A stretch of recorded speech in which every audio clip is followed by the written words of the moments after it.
We now have concrete evidence of disgusting criminality revealed in the Epstein files. So I really have just one question for you. How many of Epstein's co-conspirators have you indicted? How many perpetrators are you even investigating? First, you showed it. I find it. How many have you indicted? Excuse me. I'm going to answer the question. Answer my question. No, I'm going to answer the question the way I want to answer the question. No, you're going to answer the question the way I asked it. Chairman Jordan, I'm not going to get in the gutter with these people, but I'm going to answer the question. How many have you indicted? Again, the time belongs to Claiming my time. The time belongs. I think it's very interesting. Claiming my time. Chairman, my time. because it's honest. So he asked a Reclaiming my 4-minute question. Restore 45 seconds, Mr. Nadler, please, Mr. Chairman. Answer. You can let her filibuster all day long, but not on our watch. Not on our time. No way. And I told you about that, Attorney General, before you started. You don't tell me. No, I did tell you because we saw what you did in the Senate. Lawyer, not even a lawyer. They are talking about Epstein today. This has been around since the Obama administration. This administration released over 3 million pages of documents. Over 3 million. Pam Bondi and Jerry Nadler clash in a fiery Capitol Hill showdown. Thank you. Time of the gentleman has expired. I have a UC, Mr. Chairman. And that is the gentlelady from Texas. I ask unanimous consent to enter into the record. El Paso airspace reopened after FAA quickly rescinds 10-day flights restriction. This was published by the Texas Tribune on February 11th, 2026, and it says it was because of an impasse with the DOD over the use of unmanned military aircraft and not triggered by Mexican cartel drones. Without objection.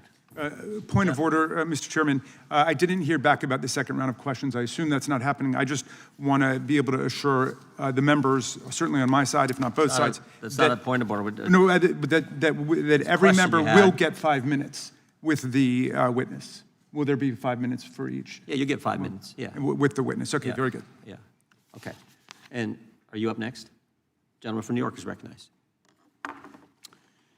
Mr. Chairman, I want to begin by acknowledging the survivors of Jeffrey Epstein's horrific abuse who are in the room with us today. I want to thank all of you for your bravery in speaking out.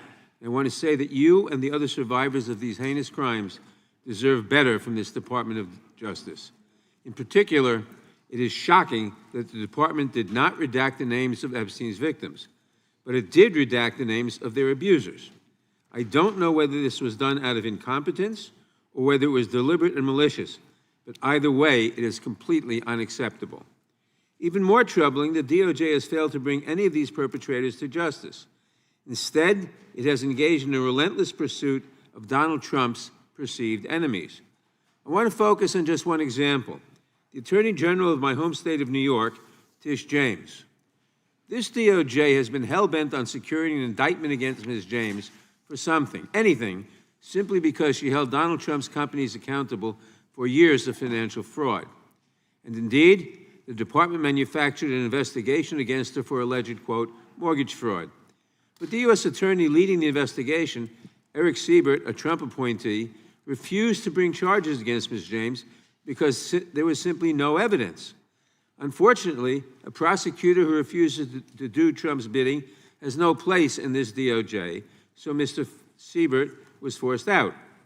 Trump could not contain his fury that he expressed to you in a social media post addressed to you by name. I'm sure you've seen it. Quote, I fired him and there is a great case, he wrote to you about Mr. Siebert. Then we moved down. We can't delay any longer. It's killing our reputation and credibility. They impeached me twice and indicted me 5 times over nothing. Justice must be served now.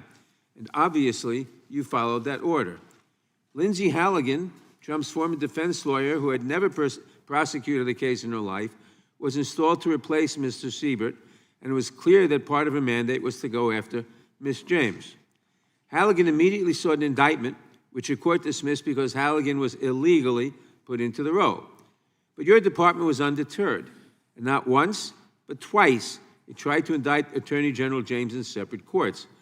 Both grand juries rejected you and refused to indict her. It is practically unheard of for a grand jury to refuse an indictment. In 2016, it happened in just 6 cases out of over 150,000 offenses. And you had it happen twice in the same week, in 2 different courts. That must have been humiliating. And now there are reports that you are continuing to investigate her. The amount of resources that have gone into targeting Attorney General James, months of investigations, multiple failed indictments, is astounding. Since your own prosecutors told you that there is not enough evidence to support a conviction, it's clear that you were going after her simply because she held President Trump accountable and he wants to punish her. And she is just one name on a long list of Trump political enemies that DOJ is reportedly targeting. From Jerome Powell and Lisa Cook at the Federal Reserve to James Comey, numerous Democratic members of Congress, John Brennan, Jack Smith, Democratic officials in Minnesota, Chris Krebs, Miles Taylors, and more. And those are just the ones we know about. In contrast to these politically motivated investigations, grasping at something they can charge their enemies with, we now have concrete evidence of disgusting criminality revealed in the Epstein files. So I really have just one question for you. How many of Epstein's co-conspirators have you indicted? How many perpetrators are you even investigating?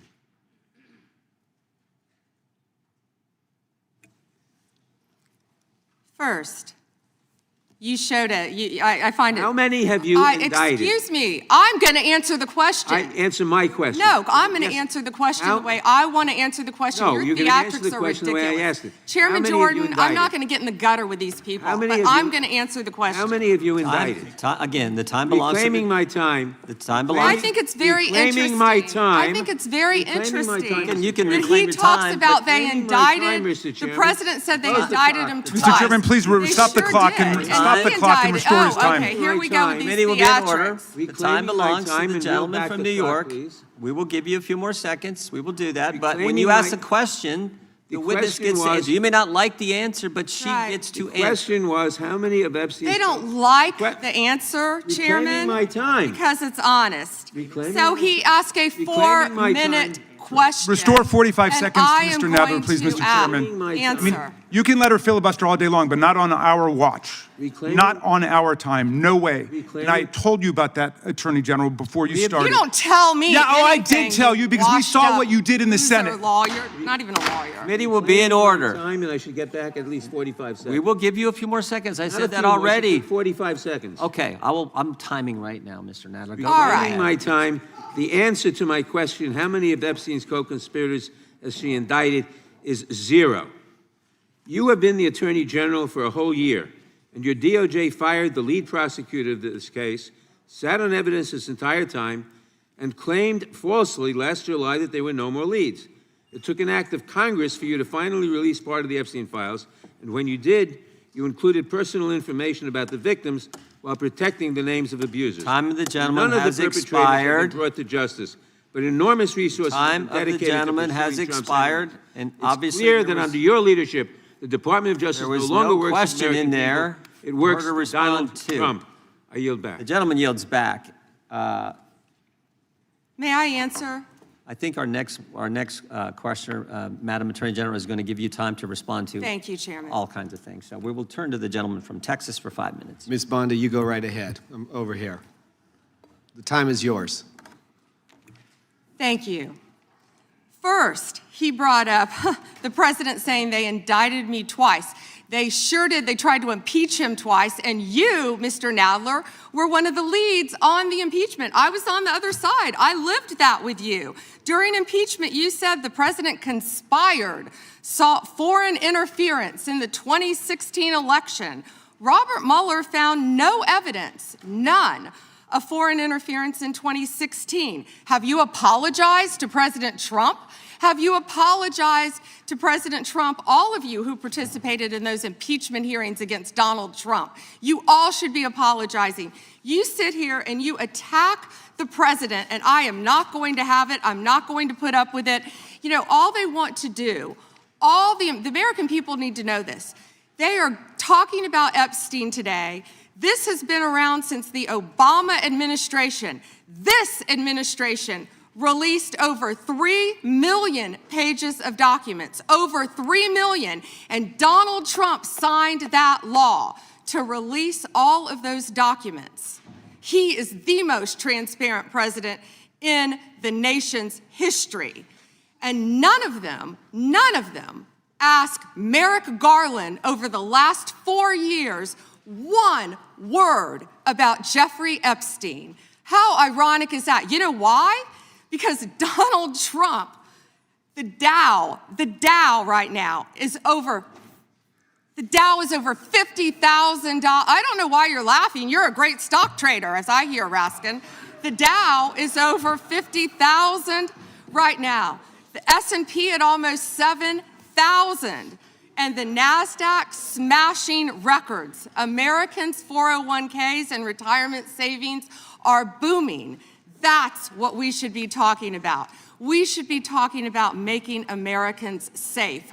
We should be talking about, what does a Dow have to do with anything? That's what they just asked. Are you kidding? Mr. Jordan, Mr. Jordan, Committee will be in order. Mr. Jordan, am I going to get an Wow. extra 45 seconds added to my time? The committee will be in order. The time belongs to the gentleman from Texas. Ms. Bondi, the Attorney General can respond. Thank you. The Dow has shattered 50,000 for the first time. This is crazy. They said it couldn't be done in 4 years, yet President Trump has done it in 1 year.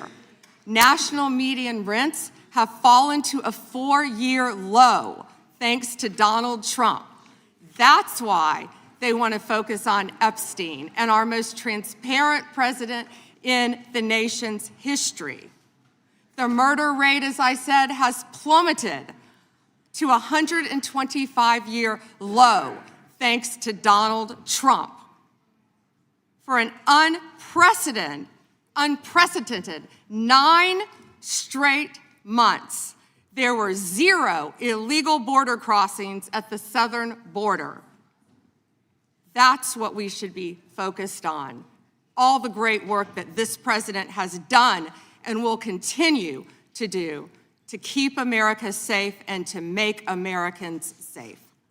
Thank you, Attorney General Bondi. I agree with you totally. I think you've done a fine job. I think that Democrats, in fact, should be apologizing to the Epstein victims for doing nothing during the 4 years that they were running the government. We did not hear about this, and it took you and President Trump to finally provide transparency and give answers to the American people, and I want to thank you for that. I want to thank you also for standing up for truth today and for fighting back against the theatrics and the time waste that you will endure over the next hour or two. I want to apologize on behalf of my colleagues on the left. They're not all that bad, but they've got to put on a show, and I'm sorry that you have to go through that, and I would like to yield the last, I'd say 40, but 40 is 80 seconds. The clock says 40, but I've got 80 seconds since I was so rudely interrupted, and I'll give all 80 seconds to Chairman Jordan. And I would just yield to the Attorney General if she has anything to add. I'm fine to continue. Thank you, Chairman. All right, the chair now recognizes, the gentleman yields back. The chair recognizes the gentlelady from California. Thank you, Mr. Chairman. I would note that Mr. Nadler's. In a tense Judiciary Committee hearing, Attorney General Pam Bondi sparred with Congressman Jerry Nadler and briefly with Jamie Raskin in an exchange that underscored the deep political divide over the Justice Department's priorities.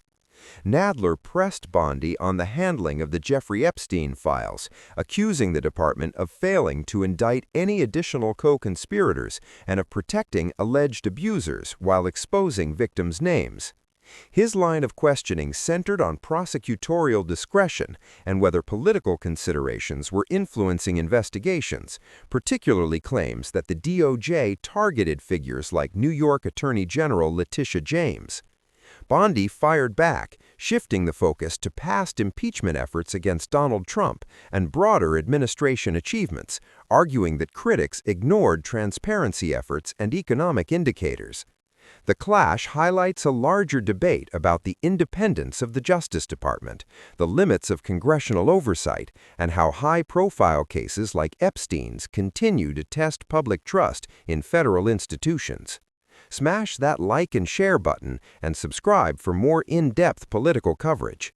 And as always, stay informed, because the story is never as simple as it seems.